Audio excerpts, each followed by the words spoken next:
Good morning भाई लोगों। सबसे पहले तो आप सभी को दिल से धन्यवाद कि आप लोगों ने मेरे को इतना सारा प्यार दिया है। अब आप पूछ सकते हो कि सोनू भाई आप इतने दिनों से कहाँ थे, क्या कर रहे थे, आपके साथ क्या हुआ, क्या नहीं हुआ। तो भाई लोगों सच बता रहा हूँ, पिछले 60 दिनों से मैं अपने घर पर बैठकर रो रहा हूँ। बहुत सारी एंजाइटी फील कर रहा हूँ और बहुत कुछ हो रहा है मतलब, क्योंकि मेरी जिंदगी बर्बाद हो चुकी है। अब मेरे पास कुछ भी नहीं है करने को।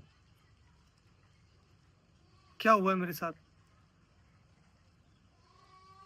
कुछ अलग हुआ है मेरे साथ, जिस वजह से जो भी मैं था ना वो खत्म हो गया है। कैसे हुई है मेरी जिंदगी बर्बाद, ये जानना है आपको अगर, या फिर मेरे को मैं बताऊं कि मेरे को मैं बता सकता हूँ आपको कि मेरी जिंदगी कैसे बर्बाद हुई है, तो उसके लिए मेरी जिंदगी जाननी पड़ेगी कि सोनू ने स्ट्रगल करके क्या अपने जीवन में हासिल किया था और उसके पास अब वो नहीं है। सोनू जिंदा रहने के लिए भी संघर्ष करा है सोनू भाई ने,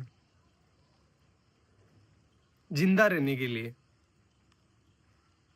तो मैं बताता हूँ आपको कि मेरी जिंदगी कैसी थी, तब आपको भी समझ में आएगा कि मैंने क्या खोया है और मैं ऐसा क्यों सोच रहा हूँ कि मेरी जिंदगी बर्बाद हो गई है। और सबकी शुरुआत होती है मेरे नाना जी के घर से, वहीं से शुरू करते हैं।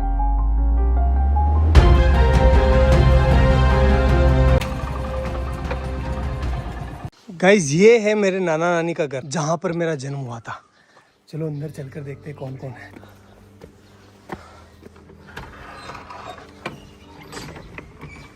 गाइस मामी है, मामी से बात करते हैं।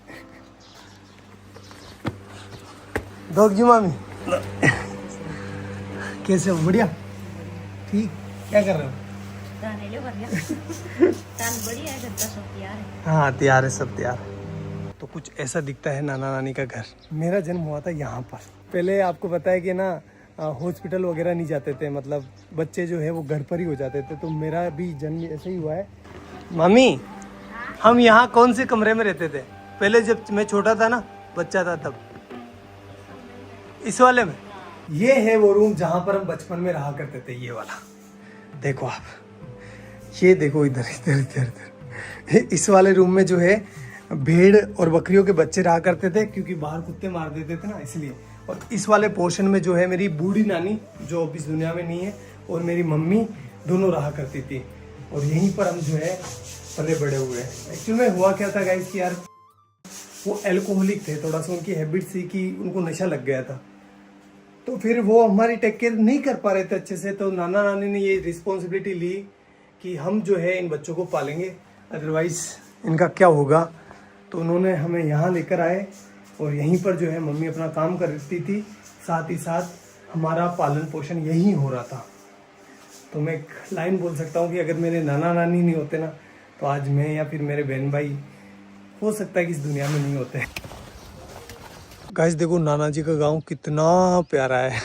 खैर फिर वो टाइम आया जब हमें ये घर छोड़ना पड़ा, क्योंकि यार गाइस देखो नाना नानी कब तक पालेंगे, उनकी खुद की भी कोई जिम्मेदारी है, इसलिए फिर हमें यहाँ से जाना पड़ा। चलो अपन भी चलते हैं, लेकिन उससे आशीर्वाद ले लेते हैं। चलो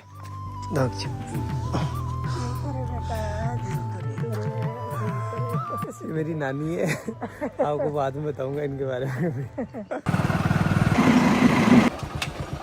और अपने गांव आते ही हमें घरेलू परिस्थितियों के कारण अपने घर नहीं घुसने दिया गया, इसलिए हमने बड़े पापा की कोठी का चुनाव किया। म्याऊ म्याऊ।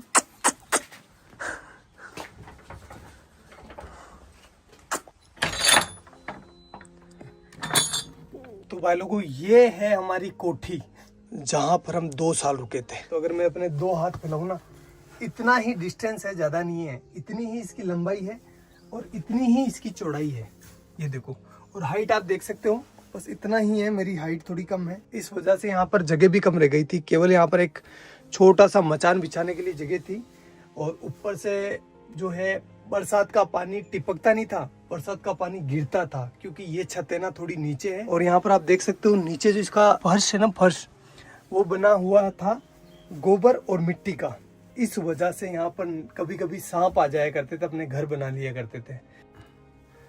और भाई लोगों इस घर में हमें जिंदा रखने की जिम्मेदारी आ गई हमारे मम्मी के कंधों पर। और इस वजह से पहले भी काम किया उन्होंने, लेकिन उन्होंने